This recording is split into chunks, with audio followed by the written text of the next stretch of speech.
I'm James Simpson and welcome to Film Matters, the show that discusses all things film and television in the north of England. The film and television industry in the north has been rapidly expanding over the past few decades, with many production companies choosing the north to set and shoot their productions. Over the course of the series, we will look at the many opportunities and past productions that have featured the cities of Liverpool, Manchester and Bradford, from Hollywood blockbusters to small-screen soaps. In today's episode, we will delve into the relationship that the bustling city of Liverpool has with the film and television industry and talk about some of the opportunities out there for young people in and around Liverpool who want to one day be a part of the business. Liverpool as a city is constantly moving forward and evolving, but it also has many historical landmarks and distinctive features, so it comes as no surprise that the city has been used in many productions over the years.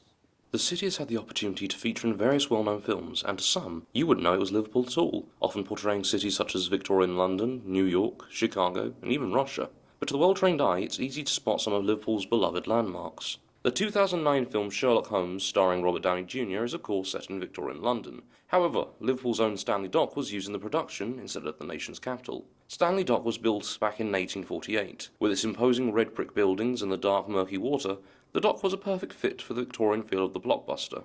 The dock was also used during Marvel's first installment of Captain America, with the dock this time masquerading as Brooklyn, New York. Liverpool docks are famous in their own right, but with the help of films such as The 51st Date, Young Dracula and Jack Ryan Shadow Recruit, they made it onto the big screen, often portraying somewhere different. Liverpool Town Hall has also been featured in various small-screen productions, including the ITV period miniseries Houdini and Doyle. ITV's Season 8 of detective drama Foyle's War was entirely shot in the city of Liverpool, taking advantage of the old buildings and historical features, including the iconic Town Hall building. The Queensway Tunnel has also featured in various big-hit franchises. Fast and Furious 6 found audiences watching a car chase in what was supposed to be downtown London, but was in fact the Birkenhead Tunnel.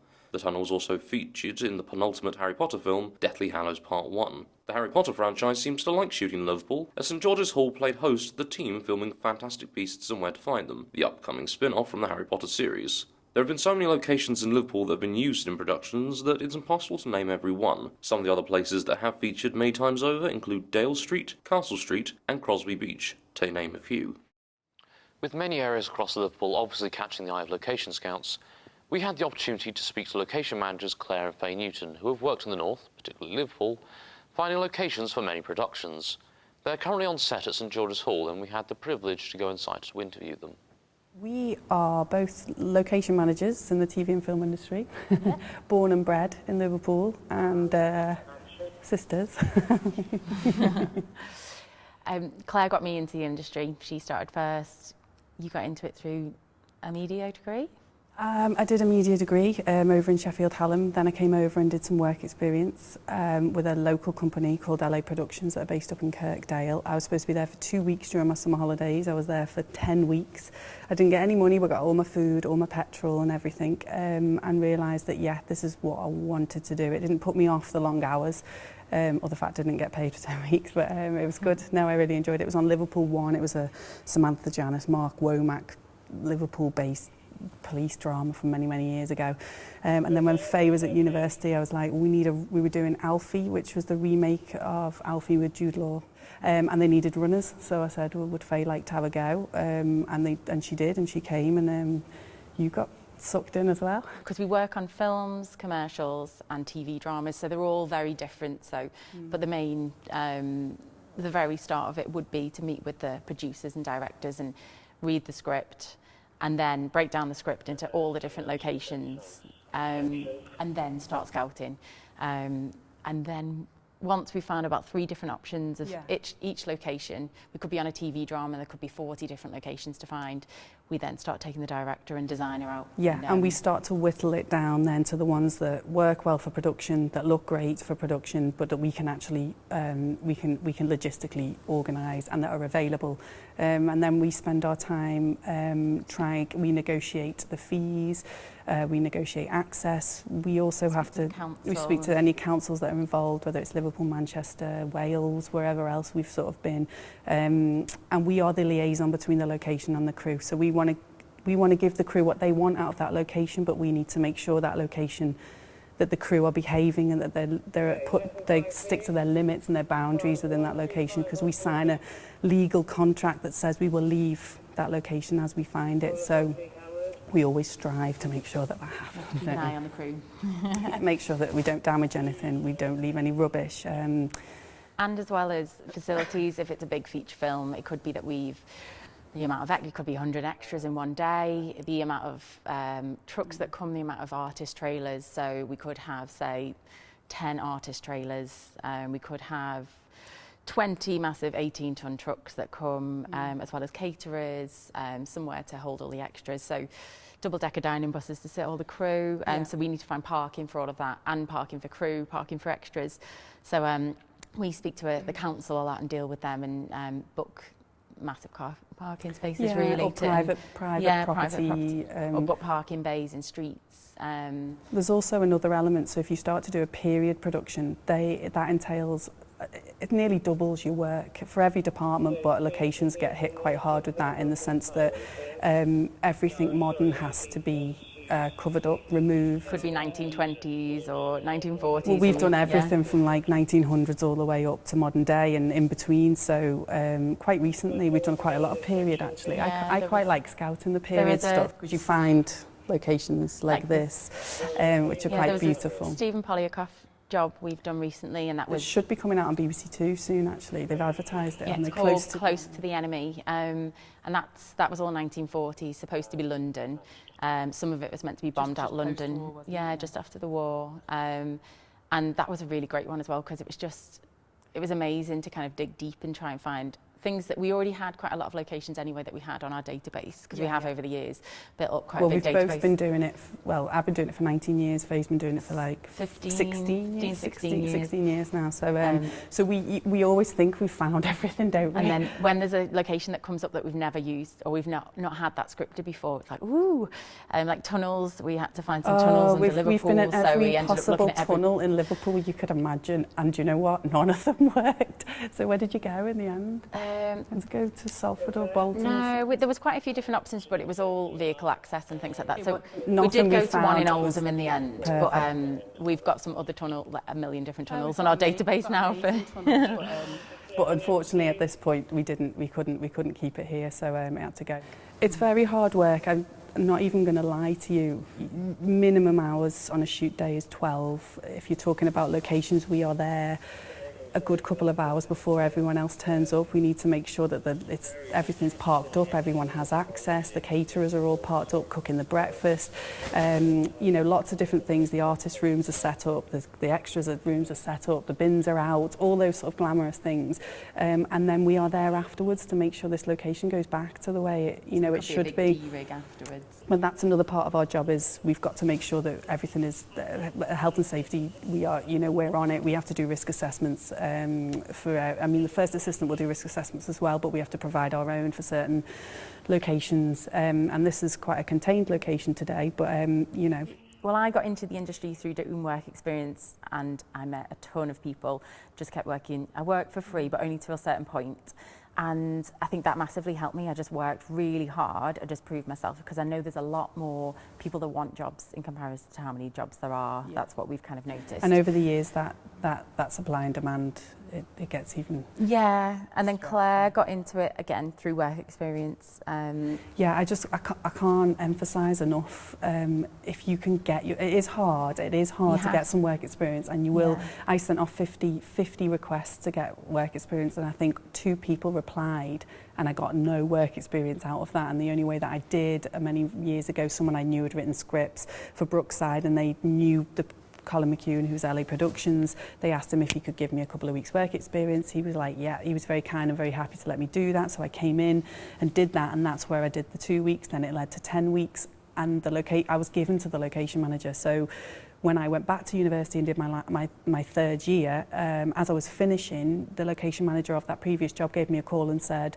I'm doing a job for NBC, it's about the Beatles, we're doing it all in Liverpool, would you be my assistant, but I'll pay you this time? I mean, let me think about that. Yeah, absolutely. And then I just think the hours are really long and you do have to work very hard and you need a lot of common sense and you have to be passionate about it. It just made me realise that on a day-to-day basis, the people in this industry are, I mean, there's obviously a few exceptions, but are generally incredibly passionate. They're creative, intelligent and hard-working people. And when you are just working with people like that all the time, when you remove yourself from that situation, when you remove yourself from that situation, you realise you miss it, you really miss it. So I think for the fact that we've been in it for so long... We both did that. I left for about 3 months as well.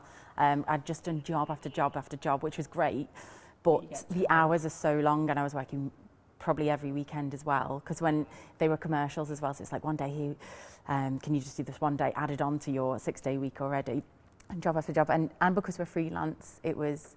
You don't know when the next job's going to come. So when you're young as well, you kind of think, oh, I'll take that. I won't book a holiday just in case a job comes. I'll take that job. So I think I just crashed at one point. It was absolutely knackered. And then thought, maybe I can't do this forever. Or what am I going to do about having a family or kids? This is when we started getting a bit older. And I took about 3 months out, got an events job, which was exciting, but it wasn't, it made me appreciate the industry. So I missed it so much. So when I got offered my next job, I came straight back. So it was good to have that break. No, it's really good. Because it does tire you out. And we've both got a balance now. Yeah. I don't take on, I analyse the jobs a bit more or pick and choose. We've got the choice now because we're more experienced. But yeah, and we've worked here for so long that people, if you come into Liverpool to film and you need a location manager, we're really lucky that a lot of people will contact us to begin with. But I can't emphasise enough how important it is to just get your feet onto a film set. If there's any... know someone, or just email them and just persist. I mean, don't persist too much because people are very busy and they don't want to keep getting emails or keep getting this. But if you can do it in a very...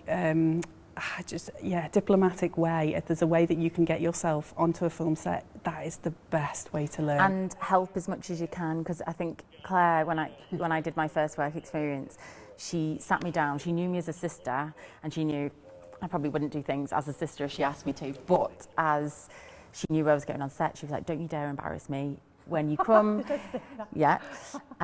there's always something to do." I was a runner basically, so I just made tea and coffee, helped anyone with equipment, helped anyone with anything. What are the two rules? Didn't I say, like, you've got 2 rules to remember?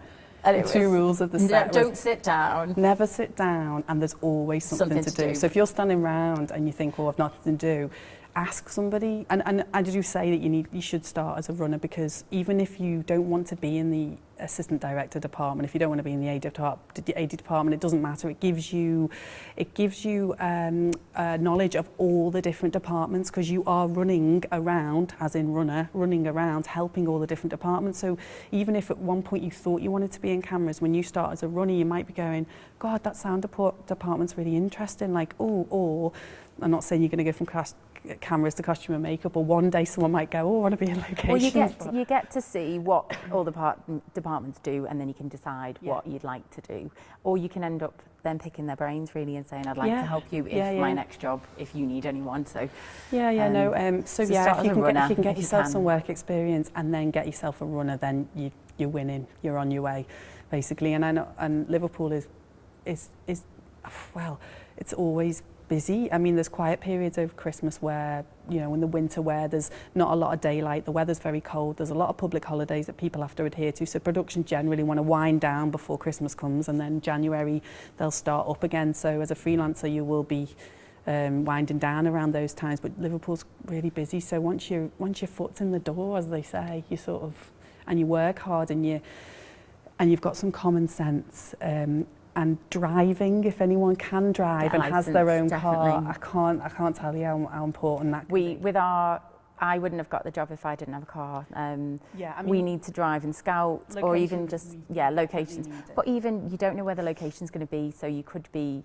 Sometimes you don't know until the week before where the location's going to be, and you could be in 5 different locations in 1 week. And the crew need to drive to that place, so it's not always somewhere that has public transport. Or you could be in the middle of nowhere, literally in the middle of nowhere, and if there's a choice between 2 runners, we've had that and before. They're both great, but one of them can't drive. I'm sorry, but they're going to go for the one that can, and they can get themselves there, And also, runners also need to drive. You need sometimes send them out for errands to go and pick up stuff that you've forgotten back to the office, and So that's really important. driving licence is a good one. So follow the Liverpool Film Office. They have a lot of And useful information. Sign up to Creative England Yeah, as well, which is that's what it's the alternative that covers Manchester, Yorkshire, Yeah. and quite a lot of other different cities as well. Yeah, and Liverpool locations, of course. Oh yeah, and we've got our own company as well, liverpoollocations.com, and that just advertises us as location managers, and just advertises us as location managers in Liverpool and the Northwest. It just says what we do, and it just shows all the jobs that we've done as well. So, but our social media, we will put up relevant articles, job vacancies, anything that we find out about through other things, and we're allowed to forward on. We will forward it on. And so I can't think of anything else that they could. Yeah, I think that's it. A big thank you to Claire and Faye for taking the time from their busy schedules to speak with us here at Film Matters. It's always good to hear from people within the industry who have gathered valuable experiences and knowledge that young people wanting to make it in the industry can learn from. There are many young people up here in the north that would love the opportunity to work in the industry, and it's good encouragement when you hear a success story. Earlier in the week, our field reporter, Christine Corser, managed to have a chat with Edge Hill student Tony Jordan, who, despite being in her final year of university, already has multiple productions under her belt. She's a shining example of what to do if you want to make it. Here is what she had to say. So now we're going to talk to Tony, who works within TV and film, to find out what it's like to work within this industry. So Tony, can you tell us a little bit about it? So basically each job's completely different. I could be working on a reality show and then the next week it could be a period drama. So working with different cast members, different actors, it's really strange to be honest. So what sort of jobs do you do? So I'm a runner, logger and location assistant depending on which job. So loggers are generally for reality shows and as a logger I write down everything that the cast say.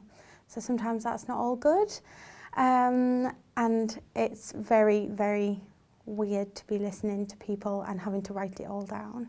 And then a location assistant, I'm the last person to leave set on a night time. We basically tidy it all up. So on Star Wars, we were the last people on location and we had to go around and pick up all rubbish so that there was no trace of us being there. I can imagine that is some late nights. Yes, extremely late nights and early mornings as a location assistant. And a runner is just generally any department that needs extra help, I go and help out. So Star Wars, I was helping the camera crew. So you get to learn a whole variety of skills that you can take with you moving forward. Yeah, back in October I was on 3 jobs in 2 weeks and it was completely different each job. So I was on Geordie Shore, I was on The A Word, a new BBC drama, and Peaky Blinders was the last one. So they're all completely different, a period drama, reality, and then just a normal TV drama. So do you find the people that you're working with are completely different, or is it just the job itself that's different?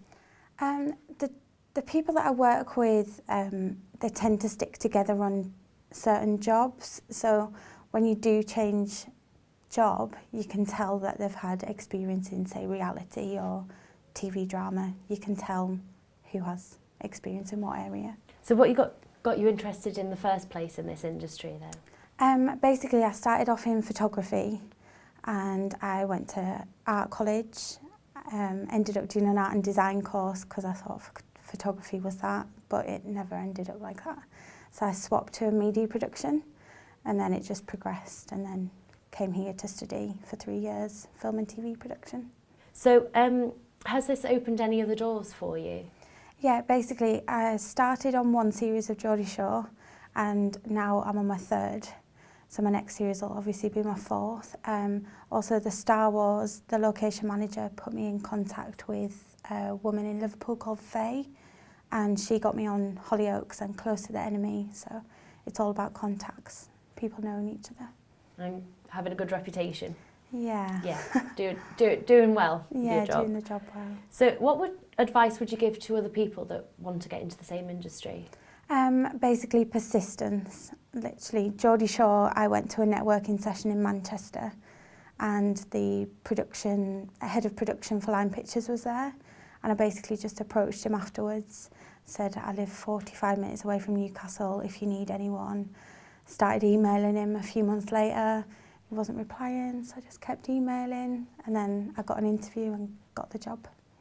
So pester people until they take you on. Yeah, pretty much. I think that's good advice. Yeah, and pester them while you're on the job as well, asking other members of crew what they're on next and if they need anybody, messaging them while they're on that job, while you're sat at home waiting on a job call. And make sure they remember who you are. Yeah. Yeah, very important. I think that's great advice. Thank you very much for talking to me. You're welcome. Thank you for that insightful interview. If, like Tony, you aspire to work in the thriving Liverpool film industry, you may well one day find yourself working in the old Littlewoods building on Edge Lane. At the end of last year, Liverpool Council gave the green light for the renovation of the old Littlewoods Pools building to become a film studio to keep up with demand. This estimated £25 million renovation is much needed, as it is thought that between 2014 and 2015, Liverpool missed out on an estimated £20 million in revenue because there wasn't enough space for every production. Originally used by Littlewoods to home the Pools arm of the company, the building was closed in 2003 and remained dormant until January of this year, when ground was broken on the renovation. It's understood that the studio will benefit various production companies and has the potential to create 900 full-time jobs. Sol Papadopoulos of Hurricane Films has expressed his gratitude to the City Council for giving the project the go-ahead. In the company's latest films, Sunset Song and A Quiet Passion, the company was forced to use studios in Belgium and Luxembourg, but with the completion of the studio, that will be a problem of the past. Even the television industry is grateful for the future new development.